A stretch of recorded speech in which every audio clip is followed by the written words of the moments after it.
Géographie en 5e, thème 2, nourrir les hommes. Comment les hommes assurent-ils la sécurité alimentaire?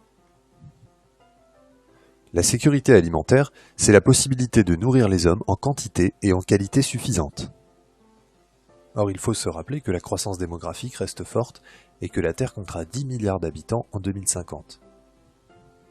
Mais aujourd'hui, un humain sur 7 souffre de la faim. C'est en amélioration depuis 1960 où un humain sur 3 souffrait de la faim. Mais cela cache de grandes inégalités entre les pays riches et les pays pauvres où les apports caloriques sont très différents. En Afrique, la sous-alimentation, le manque de nourriture, est encore très fréquent.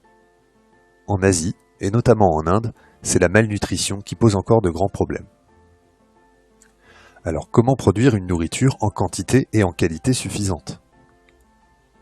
La réponse se situe dans les modes de culture, puisque beaucoup d'agriculteurs sont eux-mêmes mal nourris. En effet, ils pratiquent une agriculture vivrière, cultivent un sol pauvre et souvent de petites surfaces. Dans les pays riches et en Asie, on pratique une agriculture intensive, utilisant des machines et des produits chimiques.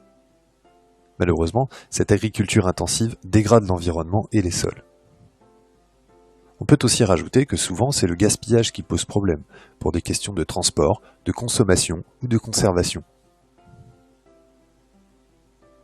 Il faut donc inventer de nouvelles méthodes. Une agriculture durable, respectueuse de l'environnement et plus équitable est donc nécessaire. Cela passe par une agriculture biologique, qui limite l'utilisation d'engrais et de pesticides chimiques. Cela passe aussi par le développement du commerce équitable, qui reverse des revenus plus importants aux petits producteurs. Mais ces réponses sont encore insuffisantes. L'agriculture biologique ne concerne que peu de surface et le commerce équitable trop peu d'agriculteurs. En résumé, l'objectif pour la planète est d'atteindre la sécurité alimentaire pour tous. Jusqu'à présent, la principale réponse a été l'agriculture intensive, consommatrice de produits chimiques.